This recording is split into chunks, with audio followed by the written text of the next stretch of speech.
All right, how's everybody doing today? Hotep, hey, this is Michael Imhotep, founder of the African History Network and host of the African History Network show. It is Sunday, March 26, 2023. I want to welcome everybody to today's broadcast. I'm a talk show host, researcher, lecturer, writer, and historian. And today we're going to discuss a topic that I've talked about before, but this deals with myths about slavery that we need to stop believing. Myths about slavery we need to stop believing. So we'll discuss this in this history lesson. And then also I'll give you information because I'm teaching another session of my 12-week online course today. Black resistance movements from the Haitian Revolution, U.S. Civil War, Civil Rights Movement, and Black Power Movement. Okay, so we're going to start that as soon as I finish this broadcast. So I'll give you the information so you can register for that class as well. Okay, so there's a really good article from the Washington Post by two African-American female historians, Dr. Dana Ramey Berry and Dr. Talitha L. LaFloria. And I know both of them. I've had both of them on the African History Network show. The name of this article is 5 Myths About Slavery.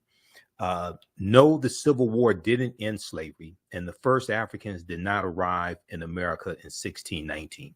So this article is from February 7th, 2020, from the Washington Post. Okay, it's a really good article by these two sisters.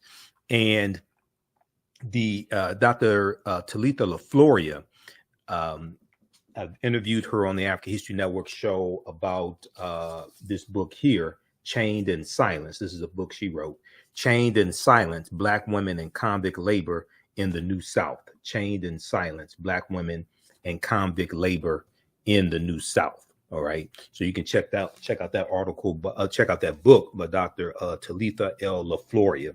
And she also wrote this article, co-wrote this article along with Dr. Dana Ramey Berry. Now, Dr. Dana Ramey Berry has an essay and let me find the book here.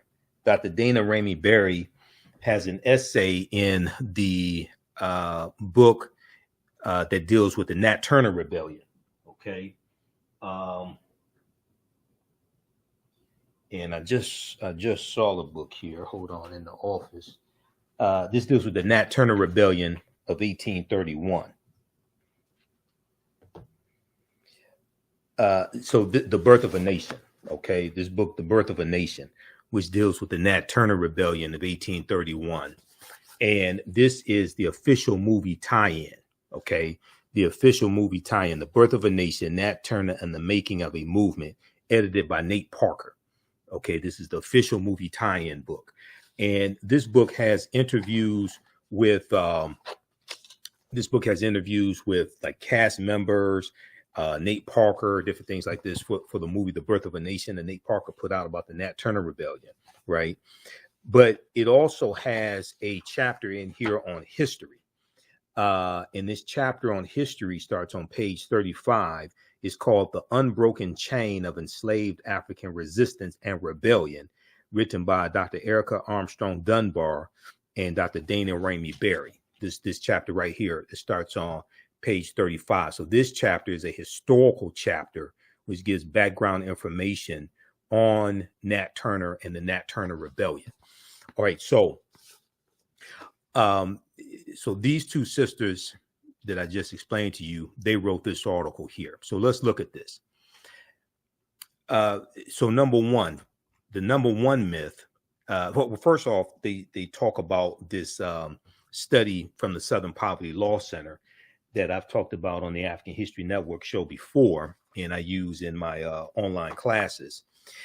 The name of the study is Teaching Hard History American Slavery, Teaching Hard History American Slavery. And the article starts out and says only 8% of high school seniors can identify slavery as a central cause of the U.S. Civil War. Only 8% of high school seniors can identify slavery as a central cause of the U.S. Civil War, according to a recent Southern Poverty Law Center survey. Okay. And this survey came out, I think it was 2018 that this study came out. The average American has grown up believing a slew of myths about the institution of slavery.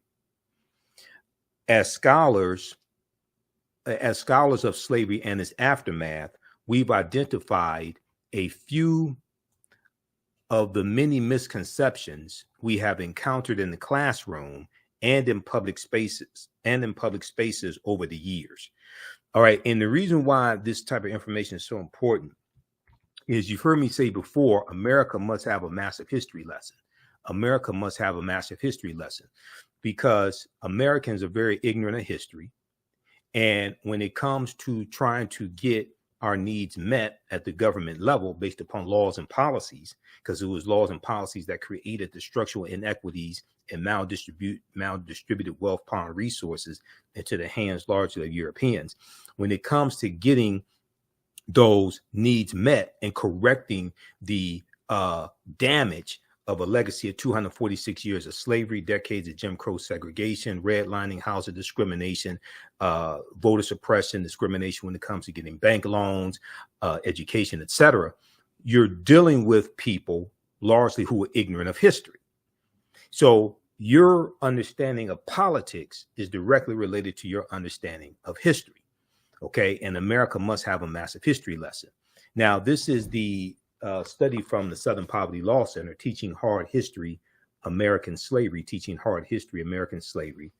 And it's about a 52-page study that documents how the history of slavery is being incorrectly taught in schools across the country. And it lays out ways to better teach the history of slavery. Okay. And they did a survey of high school seniors all across the country, and they found out how little they knew. It was 1,000 high school seniors they surveyed, and they found out how little they knew about the history of slavery. Okay, so the first myth that we need to stop believing is that the first Africans came to America in 1619. Now, we know August 20th, 1619 has been drilled into our heads. We know you have the 1619 Project, and they do have some good information in the 1619 Project. It is flawed. I've talked about that before here on the African History Network show. And then we know you have the 1619 Project on Hulu, things like this. But not a lot is talked about the African presence before 1619. And that's really problematic, because this was our land stolen from us. Okay. And the sooner we realize that, the better off we'll be. And we'll have a seismic shift in the mindset of African Americans. And we have to correct the historical record. So U.S. history textbooks commonly introduce 1619 as the year Africans arrived in America. This date has appeared in sources such as the Atlanta Journal-Constitution and the Associated Press. And it has become even more entrenched in the popular imagination, thanks to the New York Times Magazine's 1619 Project, commemorating the anniversary of the 20 and odd Negroes who landed at Point Comfort, Virginia, 400 years ago. Point Comfort, Virginia, 400 years ago. This is at Point Comfort, really in Hampton, Virginia, not Jamestown. While this date is indeed significant to British arrival and settlement, Africans came to America well earlier.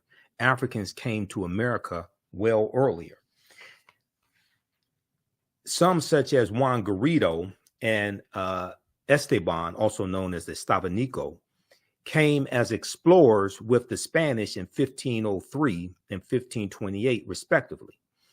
Because of their mobility and influence among the conquistadors, historians offer differing interpretations on whether they were ever enslaved, but at some point, both men were considered free. Okay, now another example is Isabel de Olvera, Olvera, who was a free woman of African descent, who in the year 1600 went on an expedition to New Spain, which was a region comprising of present-day New Mexico, Arizona, Florida, and other parts of North and South America. Okay, a lot of that was under Spanish control. All right, New Spain. That's why it's called New Spain. That was all Spanish territory. And they went in search of trade goods and new places to settle. These stories too are important to U.S. history. These stories too are important to U.S. history. They place the starting point of African American history in freedom as well as enslavement. Okay. Now, if we go a step further, and let's just deal with this quickly here. So Juan Garrido is probably the first African that we know of by name. Okay, Juan Garrido.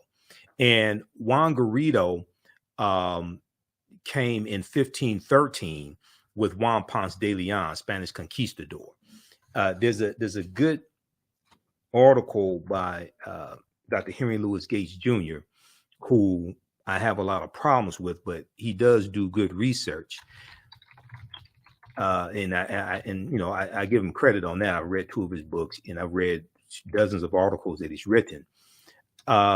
This deals with, there's an article that he wrote for the root.com years ago that deals with the first African-American, who was the first African-American. And he talks about Juan Garrido. Okay. And this was in a series that Gates did some years ago for the root.com called 100 Amazing Facts About the Negro. This is back in like 2012, 100 Amazing Facts About the Negro. And he took each week, he would take a fact from J.A. Rogers' book, 100 Amazing Facts About the Negro. And he would do research on it and write an article about it. So who was the first African-American? This is from October 22nd, 2022 from the root.com.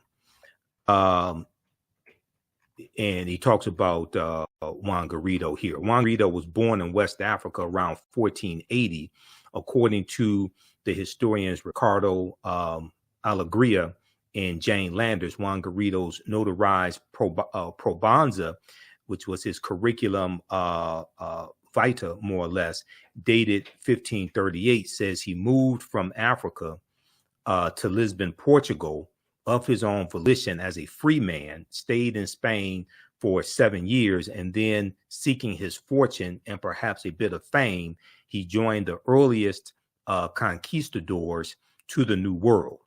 All of the sworn witnesses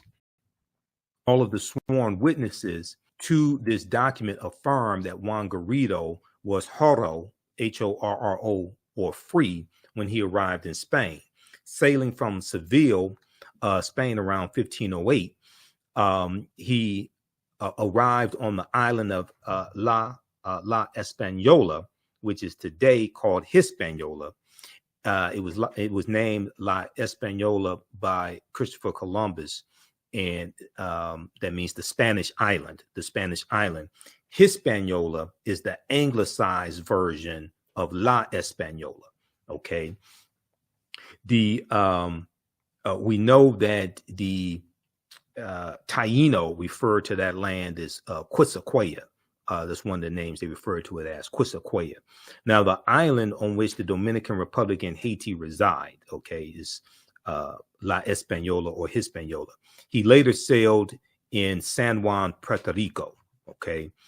Juan Garrido is the first documented Black person to arrive in this country, and he is also the first Black conquistador. So he would be the first person we know of by name to come to the U.S., to come to the land that we call the United States of America. 1513, this is before Jamestown, Virginia in 1607 even exists as a colony. Now, and like the other conquistadors, Juan Garrido soon succumbed to the lure of wealth and fame in the New World. He joined Diego Velázquez de Cuellar and the legendary Juan Ponce de Leon in the colonizations of Cuba and Puerto Rico, respectively. Then in 1513, Juan Garrido joined Juan Ponce de Leon's well-known expedition to Florida in search of the Fountain of Youth, when he became the first known African to arrive in this country, or what would become the United States of America. Read the rest of this article here. Who was the first African American? Okay, now we know, based upon the research by Dr. David Imhotep and others, okay, we know that African people have been in the land that we call the United States of America going back at least 51,700 years ago. And this was our land stolen from us. Okay, this was our land stolen from us. This is why we have to have a seismic shift in our consciousness, and a seismic shift in the study of our history. Okay, what you do for yourself, what you do to yourself, and what you allow other people to do to you and get away with is based upon what you think about yourself. What you think about yourself is based upon what you have been taught about yourself. What you've been taught about yourself is based upon everything you've read, heard, and seen about yourself.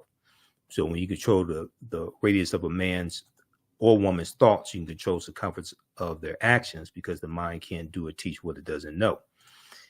So Dr. David Imhotep's book, The First Americans Were Africans, Documented Evidence, his first book on this subject, which came out in 2011, page 14 of his book, he deals with evidence of an African presence that dates back at least 51,700 years ago in that was found in Allendale County, South Carolina, this was a discovery made in 2004 by Dr. Albert Goodyear, who's an archaeologist at the University of South Carolina.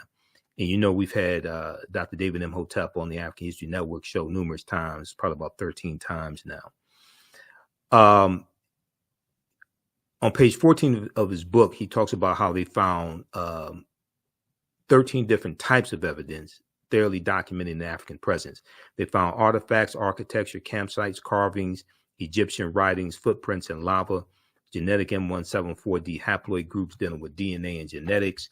They found linguistics, paintings, skull, skeleton, structures, and tools. They found 13 different types of evidence documenting an African presence in this country, going back at least 51,700 years ago. His book is backed up by 713 footnotes, as well as 7 peer-reviewed articles.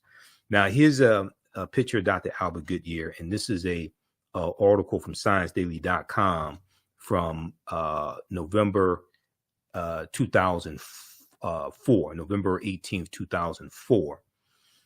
The name of the article is New Evidence Puts Man in North America 50,000 Years Ago. New Evidence Puts Man in North America 50,000 years ago. And a synopsis, a summary of the article, and this is the summary coming from ScienceDaily.com. This is not my summary. This is what they say. And you can go read this article in its entirety at ScienceDaily.com. It says, radio tests of carbonized plant remains where artifacts were unearthed last May along the Savannah River in Allendale County by University of South Carolina archaeologist Dr. Albert Goodyear indicate that the sediments containing these artifacts are at least 50,000 years old, meaning that humans inhabited North America long before the last ice age. Okay, so you can read that article, New Evidence Puts Man in North America 50,000 years ago. All right, so then we have to ask, well, who were these African people? So these were the Khoisan, who have the oldest DNA on the planet. These are the short-statured Africans. The Khoisan come from Southern Africa. They go all around the world. They're the ancestors to the Ainu and the Twa, and they were also here in this land that we call the United States of America. In October 2012, genetic study published in Science magazine found that the Khoisan in Southern Africa are the oldest ethnic group of modern humans, with their ancestral line originating about 100,000 years ago. The Khoisan, formerly called by the derogatory term Bushmen, are genetically unique, and no other currently known population had separated so early from our common modern human ancestor, according to the report. So here's a picture of a couple of Khoisan women. Okay. Now, the Khoisan live mainly in southern Africa in territories spanning Botswana, Namibia, Angola, Zambia, Zimbabwe, and South Africa. They are largely divided into two groups: hunters and gatherers, or gatherers known as the Sans people, and keepers of the livestock known as the Khoikhoi people. The Khoisan languages include the distinctive click sounds that are not found in the languages of their neighbors. Okay, so there's a good article from AtlantaBlackStar.com called 5 Ethnic Groups that put the first human, that proved the first humans were black. 5 ethnic groups that proved the first humans were black. Okay, now, the Khoisan language is a Bantu language, all right? And in the movie Black Panther, the language that we see spoken in the movie Black Panther is isiXhosa, which is a Bantu language also, okay? If we look at what is Bantu, Bantu languages are a group of some 500 languages belonging to the Bantoid subgroup of the Benue Congo branch of the Niger-Congo language family. The Bantu languages are spoken in a very large area, including most of Africa, from southern Cameroon eastward to Kenya, and southward to the southernmost tip of the continent. 12 Bantu languages are spoken by more than 5 million people, including Rundi, Rwanda, Shona, Xhosa or isiXhosa, and Zulu, okay? Swahili, which is spoken by 5 million people as a mother tongue and some 30 million as a second language, is a Bantu lingua franca, important in both commerce and literature. So for more information, check out this article from Britannica.com called what is that deals with Bantu and Bantu languages. All right. Okay, now let's continue here. Let's see. And also, you can, if you like this type of information, you can register for the 12-week online course that I teach on Sundays, normally 2 p.m. To 4 p.m. Eastern Standard Time. Black resistance movements from the Haitian Revolution to the U.S. Civil War, Civil Rights Movement, and Black Power Movement. So we're going to start that class as soon as I finish with this broadcast today. Our next class is Saturday, March 26th. And we do the sessions live. All the sessions are archived and recorded, so you can go back and watch it anytime. We have the link here in the thread of the broadcast, but it's also on the homepage of our website, theafricanhistorynetwork.com, theafricanhistorynetwork.com. So when you go to the website and scroll down the page, scroll down, we have the information there. Let's see. Okay, yep. Black resistance movements from the Haitian Revolution. Okay, so the class is on sale, $80, regular $130. We do the sessions live. All the sessions are archived and recorded. You can go back and watch it anytime. Click right here to register here for the course. As soon as you register, you can start watching content. You can watch the class we did last week, and you can join us in class today. And then the class I teach on Saturdays is Ancient Kemet, the Moors, and the Ma'afa, Understanding the Transatlantic Slave Trade, what they didn't teach you in school. Okay. And we do thousands of years of history, what leads up to the transatlantic slave trade happening. Click right here to register for the full course also. And we had a great class yesterday. So as soon as you register, you can watch the class that we did on Saturday, March 25th. Okay. And I'm going to post a link here so you can register for today's class, and then you can also watch the archive content, and you'll be able to join us in class as well on April 2nd. Okay, April 2nd and April 9th and April 16th. Okay, so you'll be registered for all of the upcoming classes also. Let me post the, okay, and Here's another link for the course as well. All right, let's continue. Give us a thumbs up, give us a heart, give us a like on this broadcast. Hopefully everybody can hear me okay. All right, can everybody hear me well? Testing. Okay, should be able to hear me okay, because I had to upgrade the laptop and buy this new laptop, so everything should be good, which was a huge investment. All right, so let's go back to this article here, dealing with myths about slavery that we need to stop believing. And this is a good article from the Washington Post by Dr. Dana Ramey Berry and Dr. Talitha LaFloria. We've had both of these African-American female historians on the African History Network show.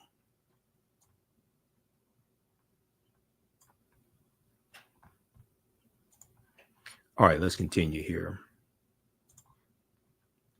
So they talked about Isabel de Overa, a free woman of African descent, who in the 1600s went on an expedition to New Spain.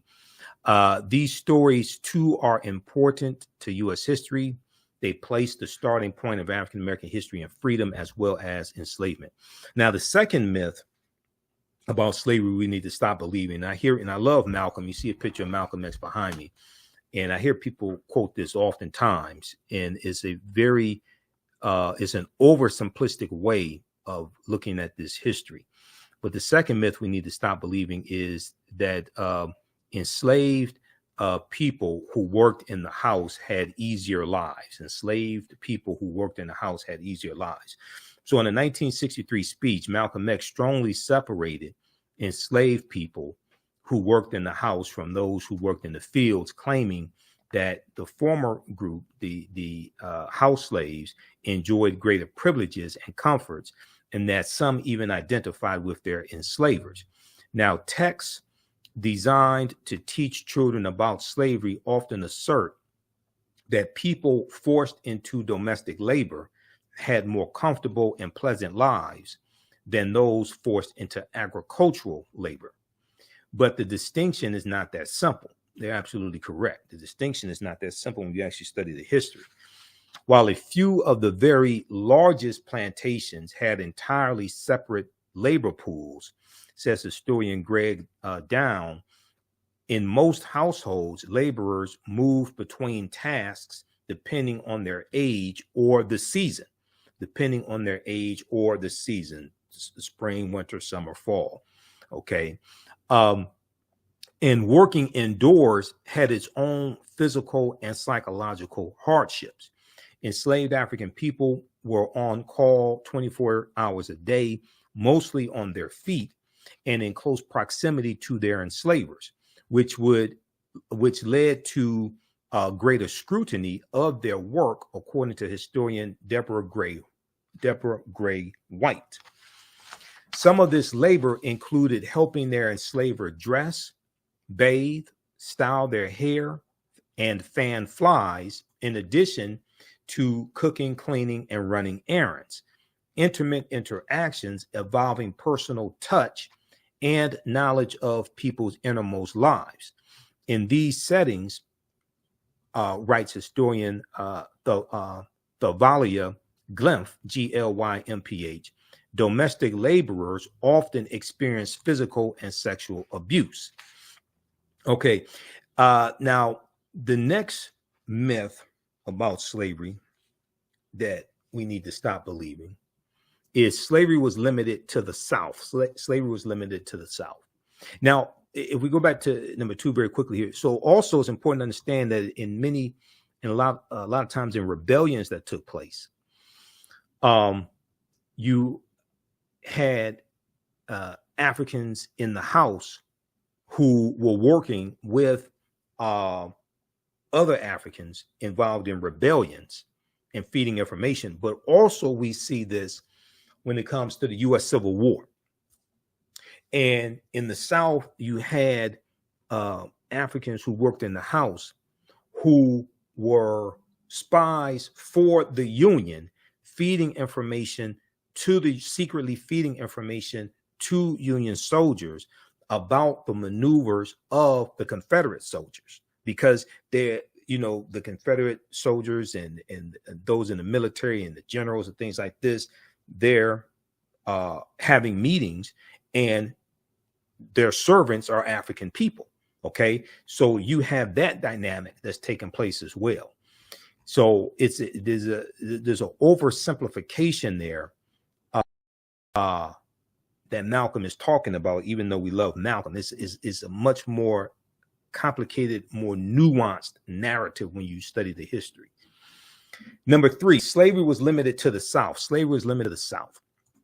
And this is something that a lot of people like to talk about, especially when it comes to dealing with repairing the damage of a legacy of slavery. And you have people say, oh, well, that was just in the South. They didn't have slavery was abolished in the North. But the North was still involved in slavery to varying degrees, even after slavery was abolished in the North. Now, when people think about slavery in the United States, they often picture large cotton plantations in the Deep South. One popular textbook claims that while cotton enriched planters in the South, as well as bankers and ship owners in the North, the latter, the North, still relied on a free labor system. The latter, the North, still relied on a free labor system. Similarly, the College Board's curriculum for advanced placement U.S. history, states that,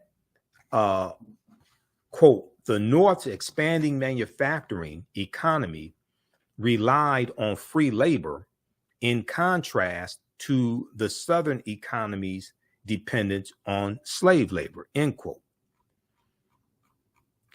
But these accounts, which simplistically oppose free Northern states with slave Southern states, neglect to mention the long-standing presence of enslaved labor in the North.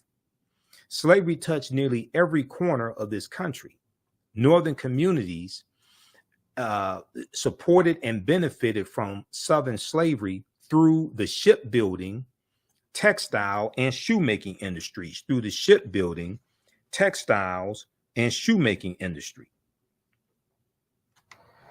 In Rhode Island alone, slave traders shipped more than 100,000 African captives to the Caribbean and American colonies, according to People Not Property, which is an online documentary. Okay, so in Rhode Island, you have them shipping Africans into the Caribbean as well. All right, not just dealing with slavery here in this country or in the 13 colonies, which will become the United States. In Rhode Island alone, slave traders shipped more than 100,000 African captives to the Caribbean and American colonies.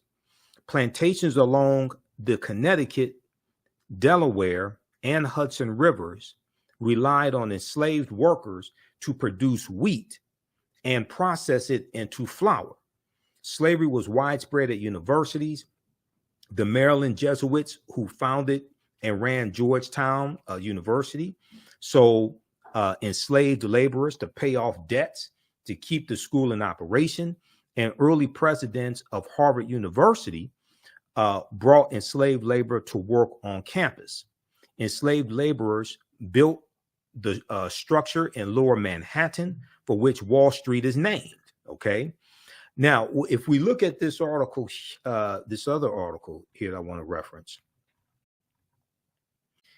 we look at this article, the hidden links between slavery and Wall Street, the hidden links between slavery and Wall Street. Because once again, you have an oversimplification of this history, and people try to act like, oh, slavery was just in the North.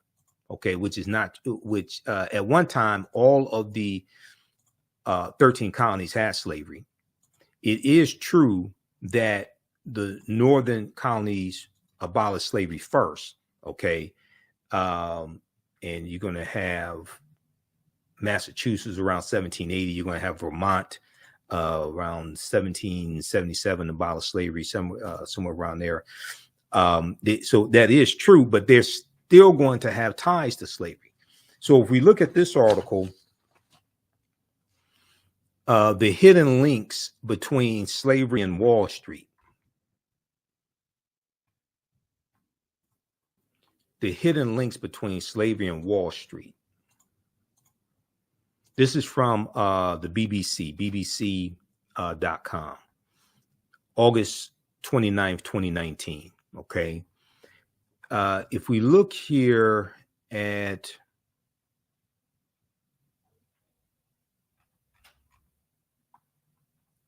right here, by some estimates, New York received 40% of U.S. cotton revenue through money its financial firms,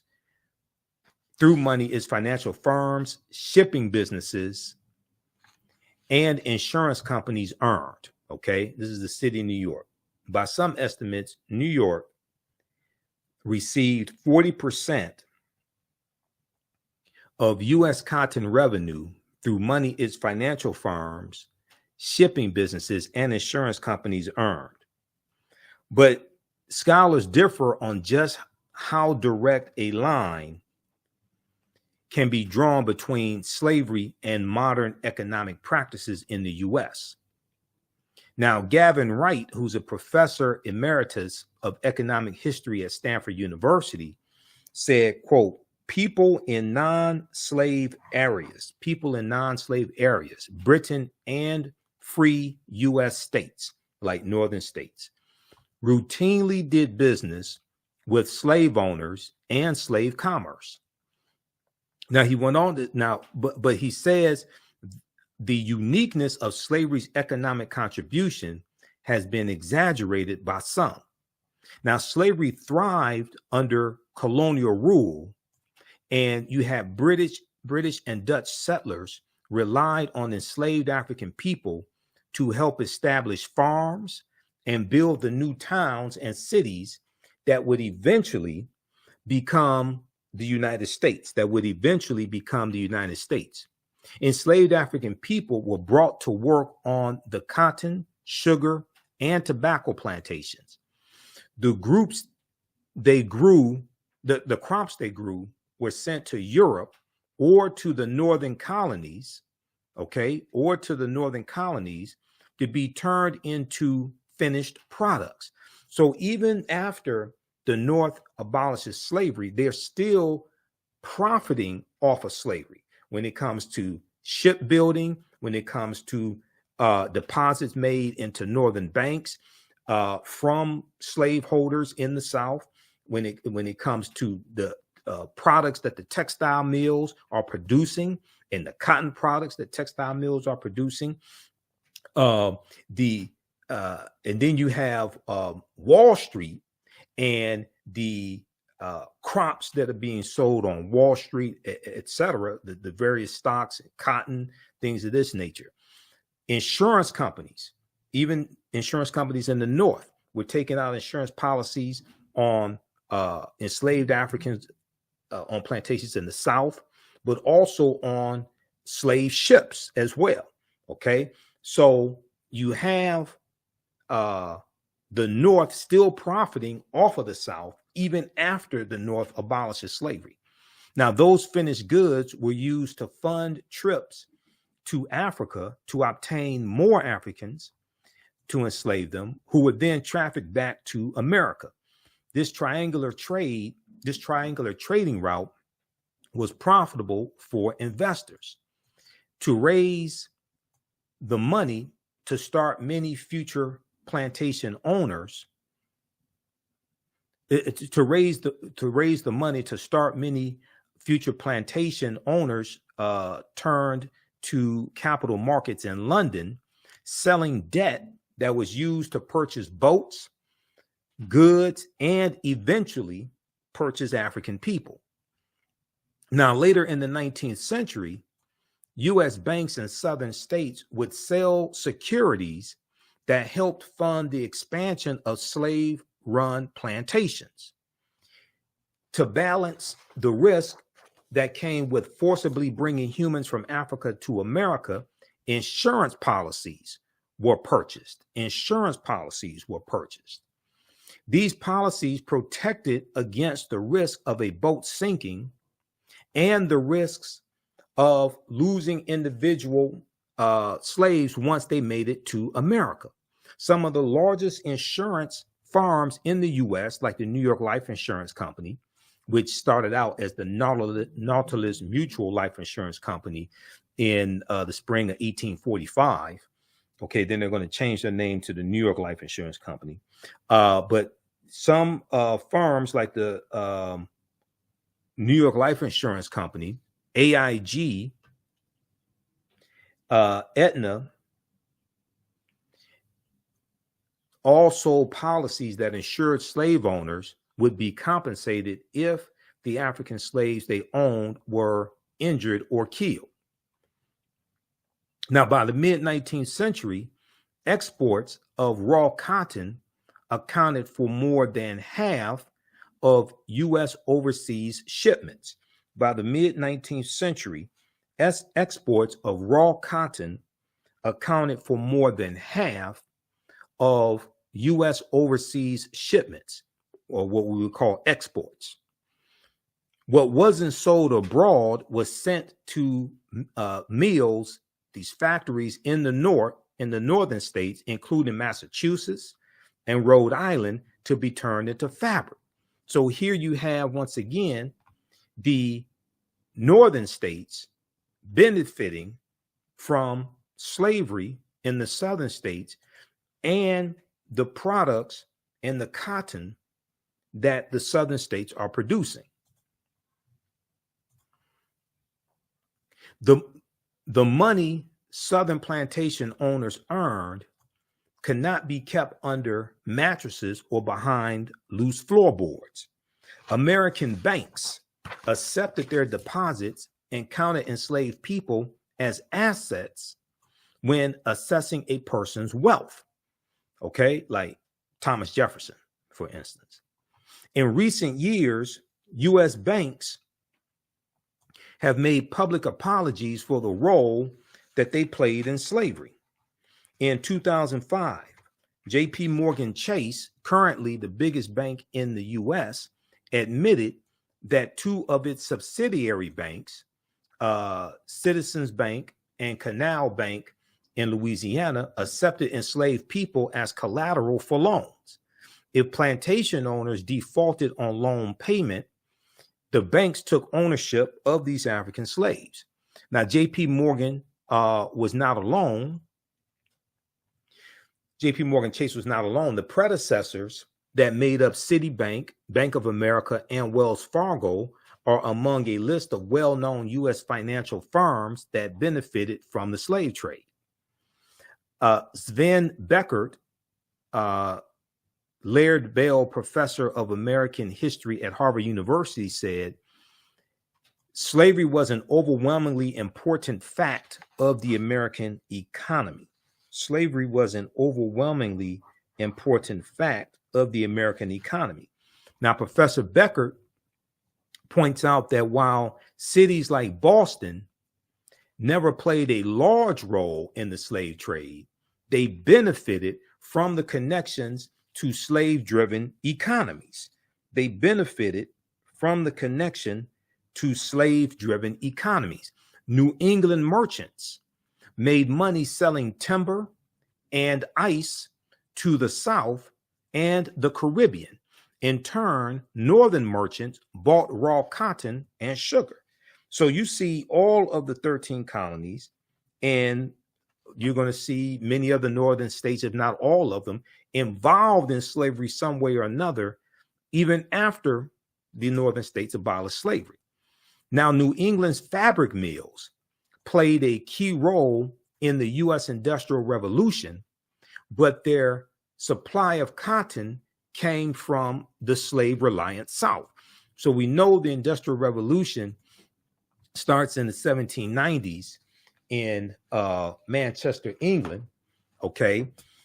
And there's a good article from BBC .co.uk called Slave Trade and the British Economy. Slave Trade and the British Economy that you can check out. Okay, and I'll pull up this article here as well.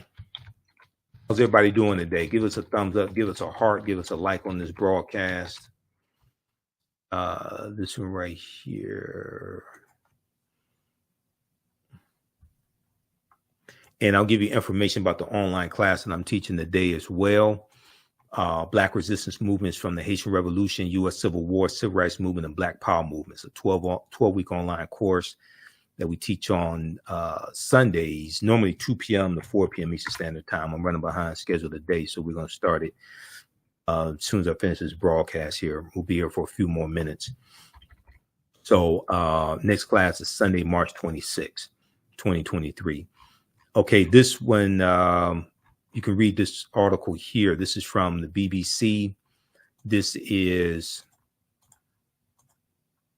Slave Trade and the British Economy. Slave Trade and the British Economy. British profits were made from exporting manufactured goods to Africa and importing products of enslaved labor such as sugar.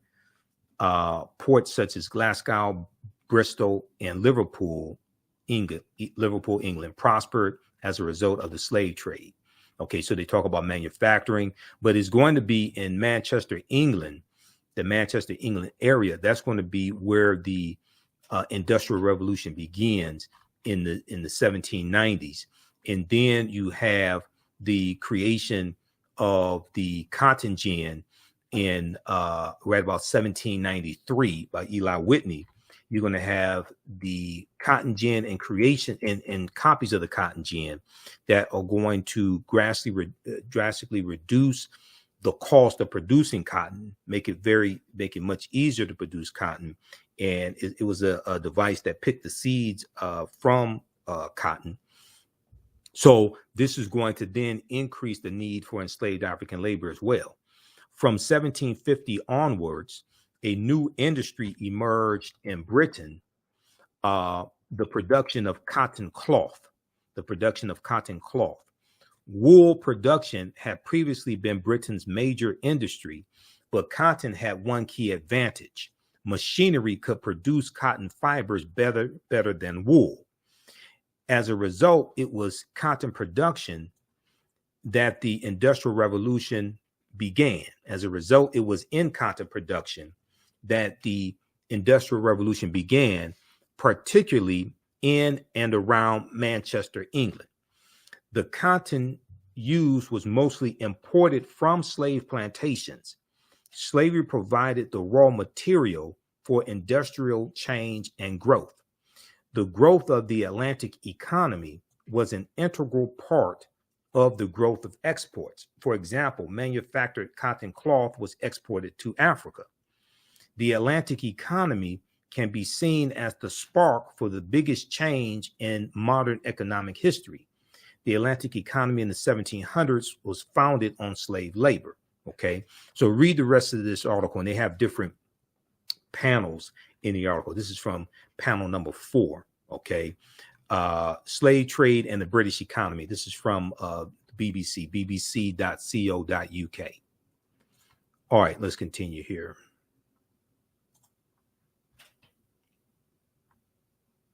And if you like this type of information, also, you can support the African History Network, $ the AHN Show through Cash App, $ the AHN Show through Cash App, also through PayPal, paypal.me/the AHN Show. We're celebrating our 13th year anniversary of me broadcasting the African History Network show. First started March 10th, 2010. So we've been going 13 years. We have the information also on the homepage of our website, theafricanhistorynetwork.com. And we'll be on live tonight, 9 p.m. to 11 p.m. Eastern Standard Time on 9:10 a.m. the Superstation WFDF here in Detroit. And we'll be on our social media platforms, broadcasting live also, the African History Network show. We're normally on live Sundays, 9 p.m. to 11 p.m. Eastern Standard Time as well. Okay. All right. Let's continue here. So this helps us keep doing the research, stay on the air, keep broadcasting, pay some of the bills, etc. All right, let's go back to this article dealing with myths about slavery we need to stop believing. So the third myth was slavery was limited to the South. Slavery was limited to the South. So we just talked about that. And we know at one point, all the 13 colonies had slavery. And even after they abolished it, even after the northern colonies abolished it, they were still connected to it in various ways. Okay, number 4. Women were not as involved in slave owning as men were. Women were not as involved in slave owning as men were. Okay, now, the 1939 blockbuster movie Gone with the Wind cemented the myth of the essentially innocent Southern belle who only passively benefited from slavery. Throughout the 1970s and 1980s, historians who studied female slave holders tended to portray them as ambivalent about a role inherited from their fathers or husbands, making the best of a situation over which they had no control. In fact, white women actively participated in the institution of slavery. In the book, They Were Her Property, White Women as Slave Owners in the American South by historian Professor Stephanie E. Jones Rogers, who's she's a professor at UCLA in California, if I remember correctly, it's UCLA. Professor Stephanie E. Jones Rogers shows that white women had a deep economic investment in slavery and exercised extraordinary control over the enslaved people in their households. Many white women learned this practice from birth, receiving enslaved African people as gifts when they were children or even infants. Women bought and sold white women bought and sold people at auctions and successfully sued their male family members for control of their laborers. White women supervised plantations and brutally punished their human property. One white mistress crushed the jaw of an 8-year-old Henrietta King under the weight of a rocking chair because Henrietta King had taken a piece of candy. The woman who enslaved Harriet Jacobs spit in the kettles and pans to keep her from eating leftover scraps. Now, I don't know if Henrietta Jacobs spit in her white female slave owners' water like Kizzy did in Roots. You remember? I don't know if she did that, but hey. All right, now I did a presentation dealing with Professor Stephanie E. Jones Rogers and her book. They Were Her Property, her groundbreaking book. And her book deals with how about 40% of slave owners from 1850 to 1860 were white women. Okay, now AtlantaBlackStar.com has a good article about this book. And the name of the article is Research by Female Professor. And let's flip over to this article here because I have it up. Okay, research by Black female professor reveals startling truth that white women made up 40% of slave owners. This is from March 25th, 2019 from AtlantaBlackStar.com. Here's a picture of Professor Stephanie E. Jones Rogers. Okay. And it says Professor Stephanie E. Jones Rogers, an associate professor of history at the university. She's at University of California, Berkeley. That's what she is. Yeah. University of California, Berkeley. An associate professor combed through data from the 1850 and 1860 U.S. Census and revealed that white women made up around 40% of slave owners. White women made up around 40% of slave owners. The findings helped Professor Stephanie E. Jones Rogers compile her book, They Were Her Property, White Women as Slave Owners in the American South. Now, on her department page, the history department page at the University of California, Berkeley, Professor Stephanie E. Jones Rogers describes the February 2019 release as, quote, a regional study that draws upon formerly enslaved people's testimony to dramatically reshape current understandings of white women's economic relationships to slavery, end quote. Okay. In the book, Professor Stephanie E. Jones Rogers explained that white women's involvement in slavery comes from family, as their slave owning parents, quote, typically gave their daughters more enslaved people than land, typically gave their daughters more enslaved people than land. Quote, what this means is that their very identities as Southern white women are tied to the actual or the possible ownership of other people, she said, according to history.com, which is the official website of the History Channel, because the History Channel quotes her. Her book also notes that owning enslaved Africans served as white women's primary source of wealth. Owning enslaved Africans served as white women's primary source of wealth, plus owning a large number of enslaved people reportedly made women better marriage material. Okay. Once wed, white women were said to have fought and frequently won the right to continue to have ownership over enslaved Africans, not handing over ownership to their husbands. Okay. So read the rest of this. She went on to say, for them, slavery was their freedom. Okay. Now, of course, we're not saying all white women owned slaves. We're not saying that at all. Yes, there were white women who were abolitionists also, but white women were involved in slavery and owning African people to a much larger degree than originally had been told in history over the past few decades. So read this article also. The History Channel has a piece on this as well. And this deals with women as slave owners. What's the name of this one? Oh, it's called The Massive Overlooked Role. Yeah, this one right here. The Massive Overlooked Role of Female Slave Owners.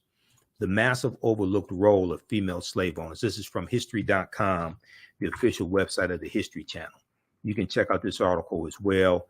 And they quote Professor Stephanie E. Jones Rogers here in this article also from the History Channel. The massive overlooked role of female slave owners. It's estimated that 40% of slave owners may have been white women. Well, they were white women. Okay. And they talk about Professor Stephanie E. Jones Rogers here. All right. So read that one. So these myths are being put to rest. Okay. Hopefully the evidence is there. Okay. To put these myths to rest. All right. How's everybody doing today? Give us a thumbs up. Give us a heart. Give us a like. Follow us here on the African History Network Facebook fan page. Turn on live notifications when we go live. Follow us on our YouTube channel, Michael Imhotep, Imhotep. Also register for the online history courses that I teach on Saturdays and Sundays. We have another class I'm teaching today. As soon as I finish this broadcast, Black resistance movements from the Haitian Revolution, U.S. Civil War, Civil Rights Movement, and Black Power Movement is a 12-week online course that I teach. And we look at history from 1800 through 1968. Teaches at my online school, the African History Network. So you can register for this 12-week online course. We do the sessions live. All the sessions are archived and recorded. Normally do 2 p.m. to 4 p.m. Eastern Standard Time on Sundays. I'm running behind schedule today. I had to teach a class. Yesterday, and getting ready to do our radio show tonight, 9 p.m. to 11 p.m. Eastern Standard Time. So we're going to get started here in a few minutes. But click right here to register here for the full class. It's on sale $80, regularly $130. And we have a bundle pack where you get both classes for $120 also. We do the sessions live. All the sessions are archived and recorded, and you can go back and watch it anytime. Okay, so a year from now, 2 years from now, you can go back and watch the entire course. And we look at history chronologically from 1800 to 1968, and we start with the census of 1800, the Haitian Revolution 1791 to 1803, and the Louisiana Purchase of 1803, because those two events are related. And we go through and look at history chronologically to see what leads up to the Civil War taking place. We analyze the Civil War. We look at the Reconstruction era, 1865, 1877, Jim Crow era, Great Migration, 1915, 1970, World War I, World War II, Civil Rights Movement, and Black Power Movement, to understand what happened to us after slavery ended, what were the laws and policies put in place to bring us to where we are today, to understand where we need to go from here. Okay, so you can register for that at theafricanhistorynetwork.com, and we have the link on the thread of our broadcast also to register for the class. Okay, number five myth about slavery we need to stop believing. The Civil War ended slavery. The Civil War ended slavery. Okay. Many Americans have internalized the idea that slavery ended shortly after the Civil War. A National Geographic educational guide, for example, marks December 18th as the day the United States abolished slavery by adopting the 13th Amendment. Senator Majority Leader Mitch McConnell recently arguing against reparations called slavery something that happened 150 years ago, but we're still dealing with the legacy of slavery. Okay. And Georgia chattel slavery did end December 6th, 1865, when Georgia ratified the 13th Amendment, and then it's going to be adopted December 18th, 1865. It is true we're still dealing with a legacy of slavery, decades of Jim Crow segregation, redlining, things like this. Some people look at the convict leasing system and say that's a continuation of slavery. There were a lot less people in the convict leasing system than who were enslaved. The convict leasing system was short-lived, however, and the last state to abolish it basically starts in Alabama in like the 1840s or so. Alabama abolishes it in 1928. Okay.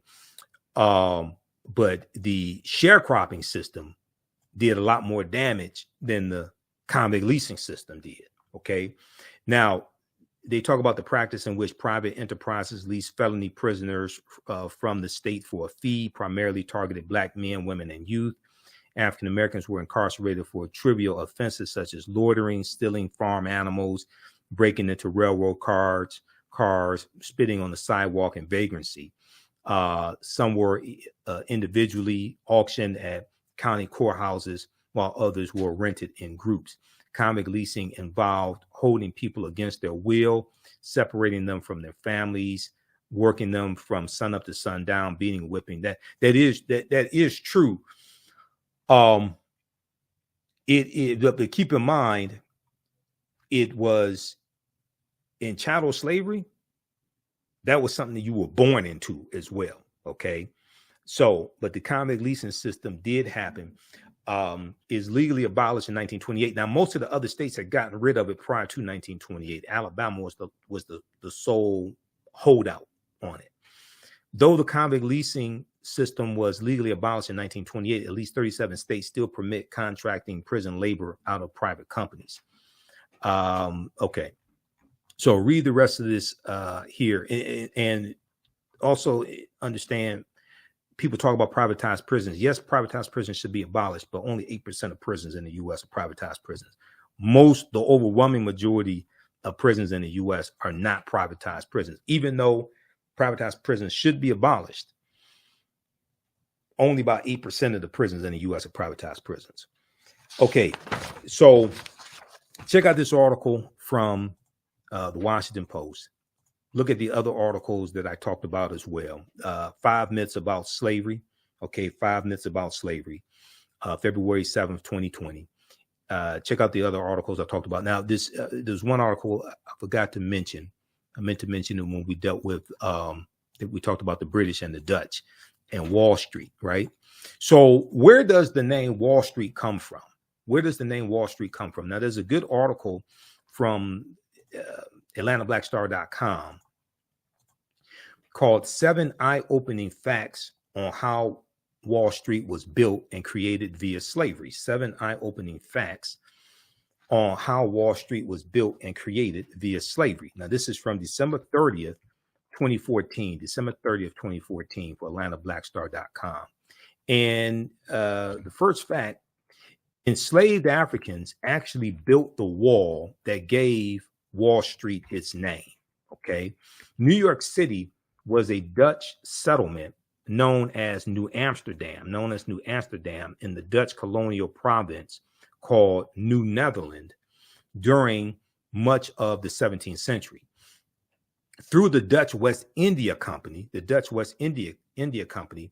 Dutch utilized the labor of enslaved Africans who were first brought to the colony around 1627. Now, the enslaved Africans built the wall that gives Wall Street its name, forming the northern boundary of the colony that warded off resisting natives who, in 1627, warding off the enslaved Africans built the wall that gives Wall Street its name, forming the northern boundary of the colony that warded off resisting natives who wanted their land back. So from its creation, the wall that Wall Street is named after was a hedge ensuring the survival of whites and white supremacy. Okay, so that goes back to 1627 in the Dutch colony of New Amsterdam, and it was a wall built by African people. So read the rest of this article here, 7 eye-opening facts on how Wall Street was built and created via slavery. All right, so hopefully you learned a lot today. You support the African History Network, $ the AHN Show through Cash App, $ the AHN Show through Cash App, and through PayPal, paypal.me/the AHN Show. Register for our class that we're doing today, Black Resistance Movements from the Haitian Revolution, U.S. Civil War, Civil Rights Movement, and Black Power Movement. It's a 12-week online course that I teach on Sundays. And so we're about to teach the class now at our online school. I'm about to wrap up this broadcast. Listen to the African History Network show, Sundays, 9 p.m. to 11 p.m. Eastern Standard Time on 9:10 a.m. Superstation WFDF, and on our social media platforms. Visit our website, theafricanhistorynetwork.com, theafricanhistorynetwork.com for more information. Remember, right now is correct. Wrong behavior is not over till we win. Wakanda